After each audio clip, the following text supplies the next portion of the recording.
بهترین طبقه توی آپارتمان طبقه اول یا طبقات میانی یا طبقه آخر هستش. هر کدوم از اینا یه سری مزایا دارن، یه سری معایب دارن.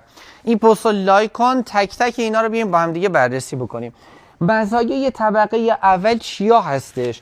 مورد اولش موقع زلزله یا حتی آتش سوزی ایمن‌تر طبقه اول، چون بالای پارکینگ هستش.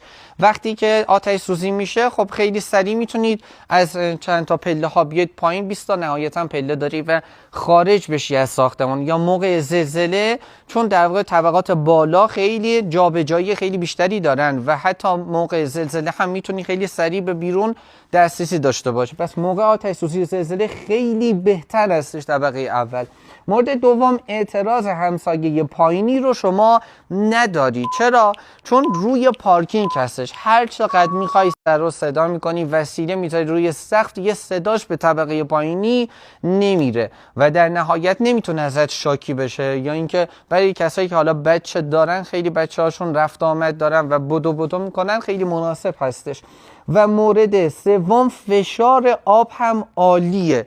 شما در واقع توی طبقه اول فشار آبت خیلی خوبه، چون از توی کوچه میاد آب و نیاز اصلا به پمپ هم نداری. وقتی برق قطع بشه دیگه، پمپ هم قطع بشه، شما فشار آبت مناسبه. یا حتی آسانسور هم در واقع قطع بشه یا خراب بشه، دسترسیش خیلی راحت تره. پس فشار آب خیلی مهمه. توی برای کار کردن پکیج هم مناسبه، چون اگه آب نباشه پکیج شما، گرمایش شما کار نمیکنه اگر فشار مناسب نداشته باشه.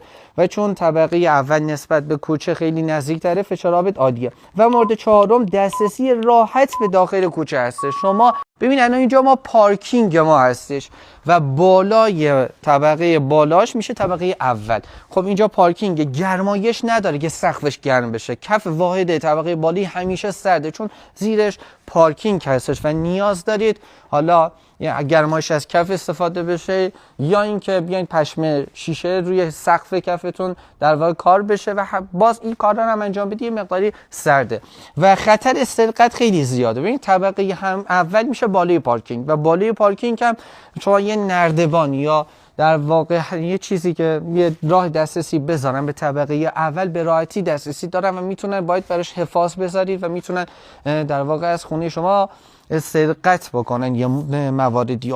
پس خطر سرقت توی طبقه اول هم خیلی زیاد هستش. و مورد آخر، سر و صدای زیاد داخل کوچه و پارکینگ هستش، چون به داخل کوچه نزدیک، روی پارکینگ هم هستش. وقتی که درای اگه فرضاً آسانسورت خراب بشه یا وسیله بگیری، یخچالی، لباسشویی، وسایل تو بخوای به داخل واحد منتقل بکنی، خیلی راحت میتونی این کار انجام بدی. نهایتاً 20 تا داره، ولی اون که مثلا طبقات سوم چهارم بالای 100 تا پله داره و میخواد یه یخچال جابجا بکنی یا خرید بزرگی داره، میخواد از راه پله ببره بالا، به شدت سخت هستش دسترسی بهش. این مزایای طبقه اول هستش که بهتون گفتم. حالا این مزایایی که داره، یه سری معایب هم داره که اینجا معایبش هم با هم دیگه بررسی بکنیم. معایب طبقه اول، اولین مورد بدی که داره، نوردهی بسیار بدی داره. ببین نسبت به بقیه طبقات هرچی ما بریم ارتفاع، بریم بالاتر، نوردهی واحد ما خیلی بهتر میشه. ولی این واحد چون بالای پارکینگ هستش، عملا نور خیلی خوبی نداره و مناسب نیستش. و مورد دوم، کف واحد شما همیشه سرده. پارکینگ باز و بسته میشه یا حتی درب نفر رو میان حالا محکم ببندن، خیلی صداش انتقال پیدا میکنه به داخل واحد شما. هرچند اگر شیشه های شما هم حتی 2 جداره یا 3 جداره هم بزنی، بازم در واقع سر و صدای داخل کوچه چون نزدیک خیابون خیلی بیشتر هستش. پس اینم معایب طبقه اول هستش. حالا مزیت های طبقه آخر به چه شکلیه؟ ببین طبقات میانی همشون یه مزیت‌ها و معایبش یکسانه، ولی طبقه آخر، مزایای طبقه آخر، اولین مورد نوردهی عالی هستش. چون ما ارتفاع میگیریم و از سطح زمین فاصله میگیریم، بهترین نوری که داره طبقه آخر ما هستش. به شدت نور خیلی زیادی داره و ویو و منظری عالی هم شما دارید. یا اگر منطقه در واقع داشته باشید، میتونید به اون ویو و اون منظری که دارید دسترسی پیدا کنید. طبقه اول که باشه، این ویو رو ندارید، فقط ساختمان مقابلتون مشخصه. ولی طبقه آخر ویو و منظره خیلی عالی داره. و مورد بعدی سر و صدای همسایه بالایی رو دیگه نداری. اگر همسایه بالای سر و صدا بکنه، وسیله جابجا بکنه، بدو بکنه روی سقف شما، دیگه نداری، چون روی سقف شما میشه پشت بام و عملا پشت بام کسی زیاد رفت آمده خاصی نداره که بخواد سر و صدایی به وجود بیاد. مورد بعدی سر و صدایی خیلی کم کوچه هستش. یعنی داخل کوچه صدای کوچه اصلا نمیاد، چون ارتفاع گرفتی 20 متر مثلا رفتی از سطح زمین بالاتر و سر و صدای کوچه به شدت کم میشه یا اصلا نمیاد. و مورد آخر هم دسترسی راحتی داری به پشت بامت. اگر مثلا حالا آلاچیقی گذاشتید روی پشت بام، روف گاردنی دارید یا هر چیزی، خیلی سریع میتونی دسترسی داشته باشی. حتی اگه انباری ها روی پشت بام باشه، میتونی به راحتی دسترسی داشته باشی به روی پشت بامت و خصوصا برای تابستان که خیلی ازش استفاده میشه. حالا یه سری معایب داره. معایب طبقه آخر چیا هستن؟ دسترسی سخته. شما اگر بخوای اسباب کشی بکنی، وسیله تو جابجا بکنی، یه یخچال جدیدی بگیری، بخواد از راه پله ببرن طبقه آخر، باید 100 تا پله رو بالا ببرن و در نهایت هم ضربه میزنن به اون در واقع وسایل شما خراب میشه، هم دسترسی سخته. یه چیزی بگیری حتما نیاز به کارگر داری که اونو جابجاش بکنی.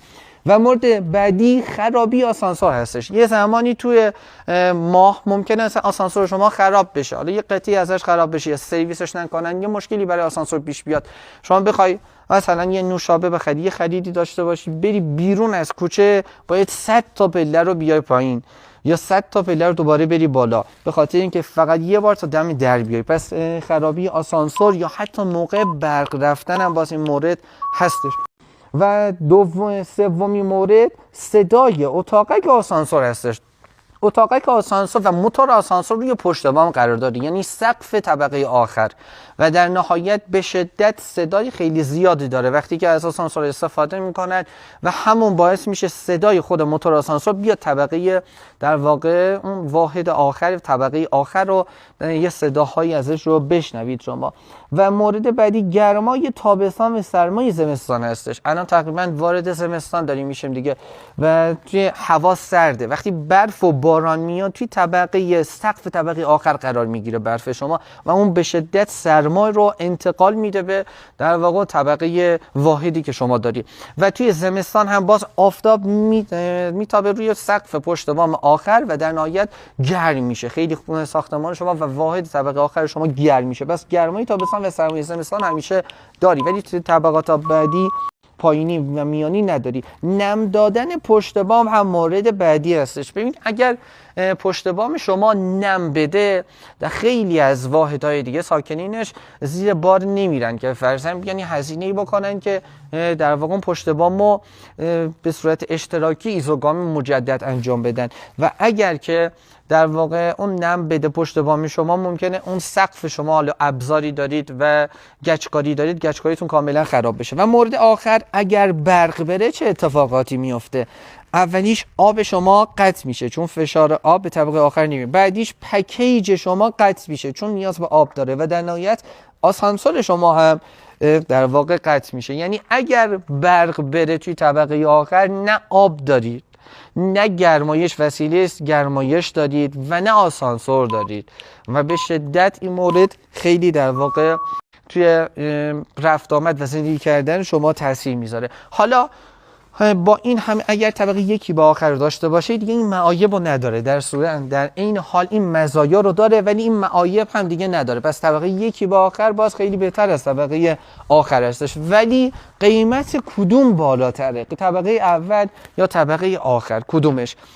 در حال حاضر طبقات آخر به شدت قیمتش بالاتر از طبقه اول. اگر آسانسور نداشته باشه توی ساختمان شما، طبقه اول گرونترین طبقه هستش چون دیگه دسترسیش راحت تره و هرچی طبقات میره بالاتر، اگه آسانسور نداشته باشه قیمتش پایین تر میاد. خیلی خوشحال میشم که اگر این ویدیو برات مفید بوده لایکش کنی و برای دوستاتم بفرستی که از این موارد اطلاع داشته باشن.